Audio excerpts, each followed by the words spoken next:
Sean, thank you so much for being here. Can you talk a little bit about sort of your first encounter with the Von Erichs and the point at which you wanted to, which you started thinking about making a movie about the family? Yeah. So I was a big fan of theirs as a kid, and I just loved wrestling as a kid, and I came across them wrestling the Freebirds on a like best of NWA matches tape, and I just fell in love with them and the auditorium, and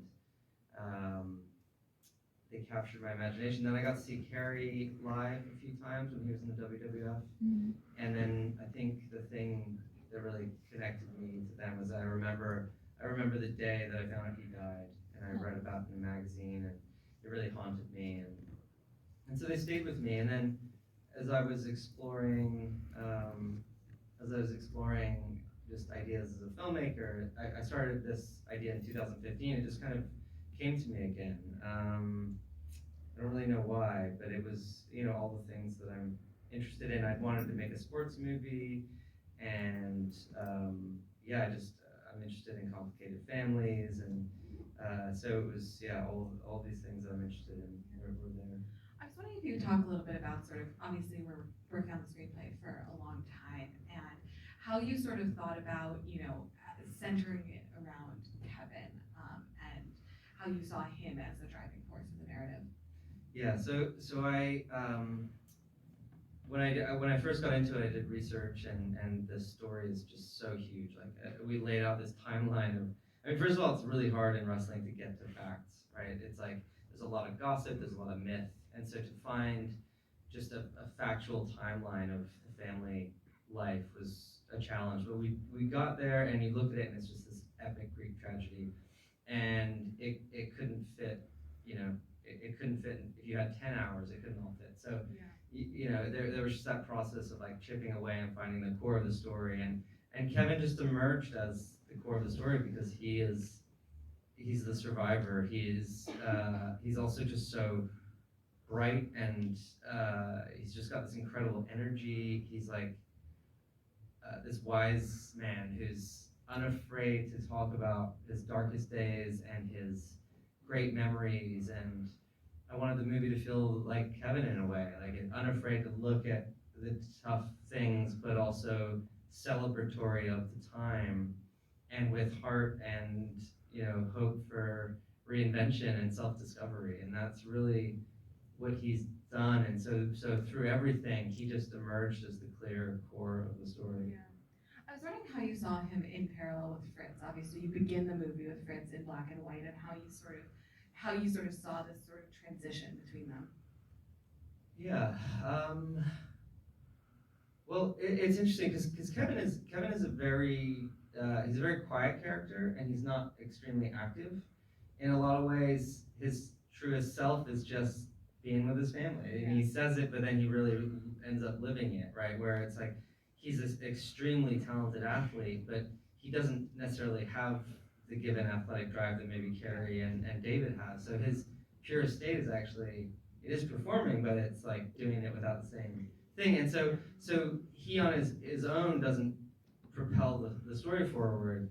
Fritz propels the story forward with his working behind the scenes, and so to have them work in tandem was really important to move the story along.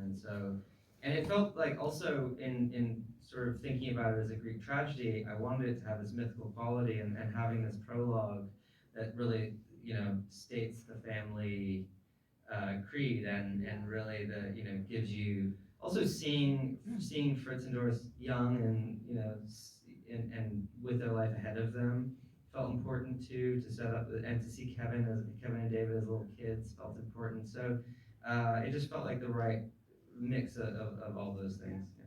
I was wondering if you could talk about casting, and especially casting the brothers and finding the right mix of people to play them.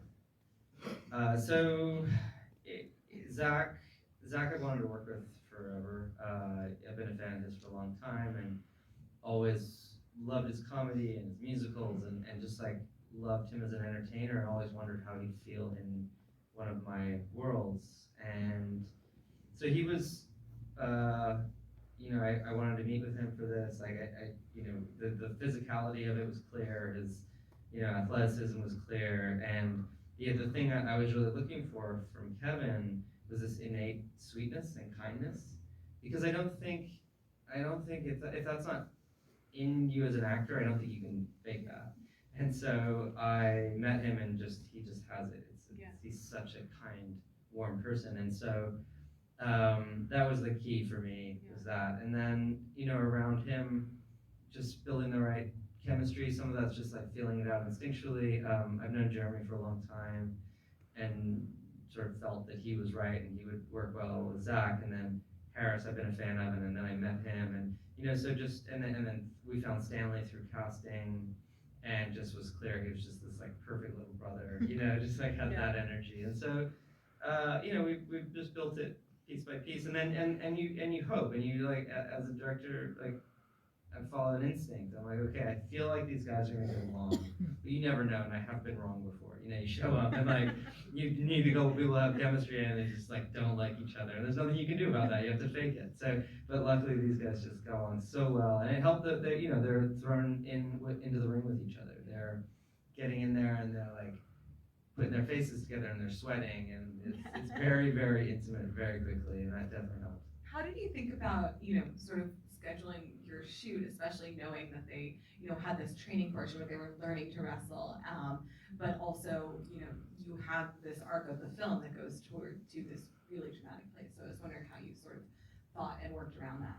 Yeah, I thought about it in three parts, which was that I wanted to shoot all of the ranch first, so that they had the time to build the family relationships, and there's a lot of downtime there at the ranch, and it's completely isolated. It's a very beautiful place. It's very peaceful.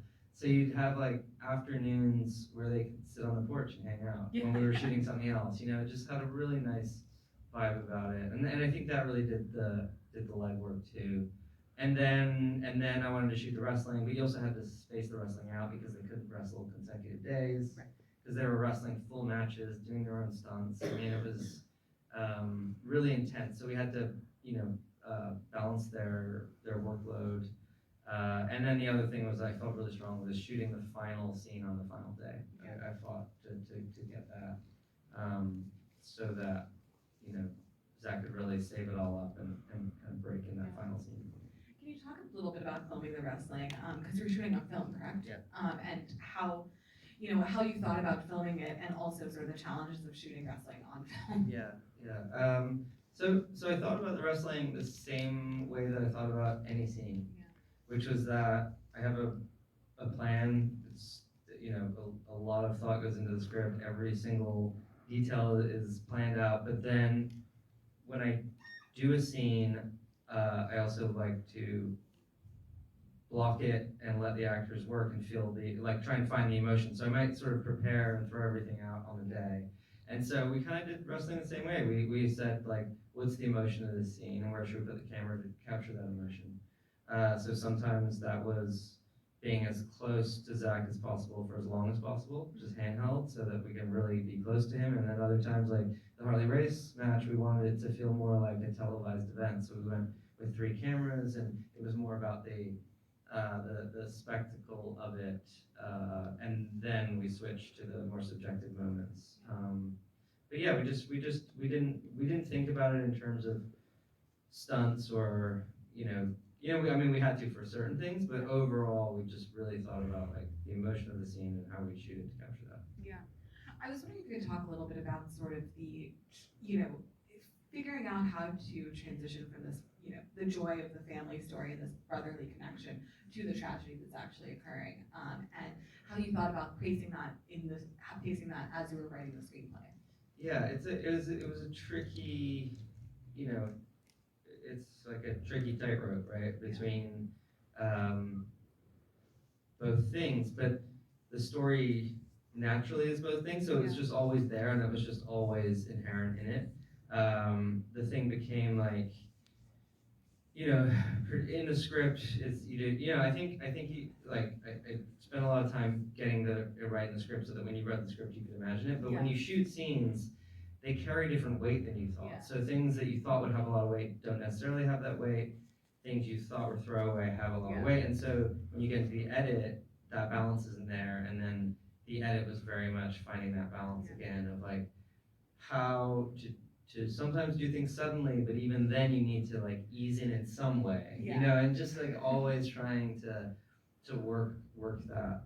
But it was probably the biggest challenge of making this in some ways. I was wondering if you could talk a little bit about the soundtrack and sort of what you wanted obviously you have Run, you have Tom Sawyer, you have a lot of stuff in there, but like how you sort of thought about the energy of the film through music.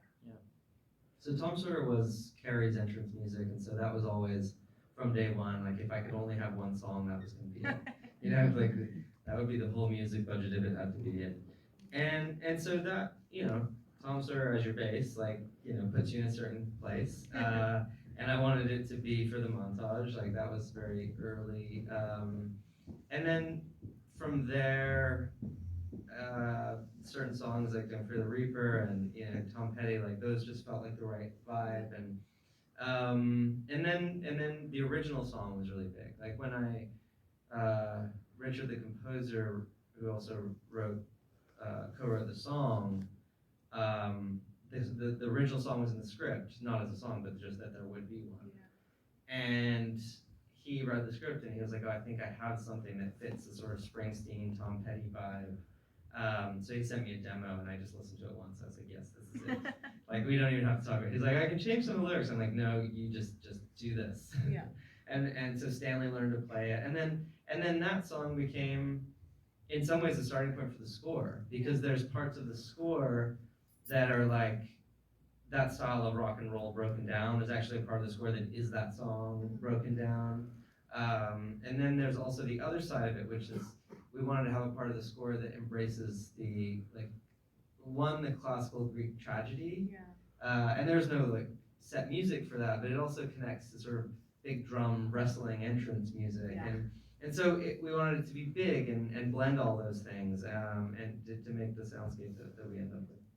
Well, I mean, you mentioned Greek tragedy, and I did want to ask about sort of the final sequences, you know, the sequence in heaven with the brothers, and then the final moment with Zach. How did you think about that in the context of, you know, the Greek tragedy you were writing? Yeah, the afterlife scene also came pretty early. I think it probably started because Carrie's suicide note in the film is his actual suicide note. So I think part of it might have come from saying, oh, I want to visualize what Carrie imagined would happen next.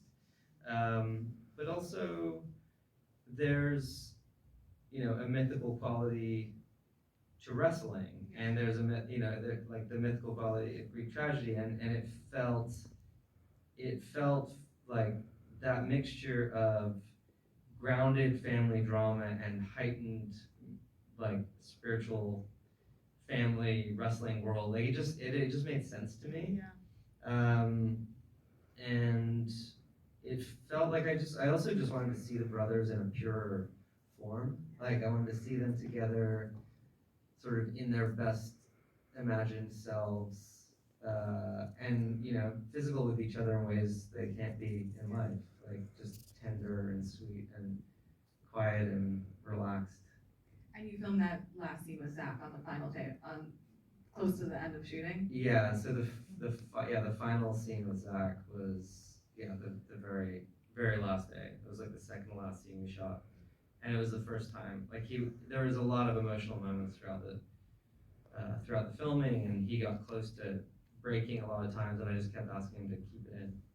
And then so when we did that final scene, he just broke and did like 7 takes of 5 minutes of tears each time. It was amazing. He just like kept coming.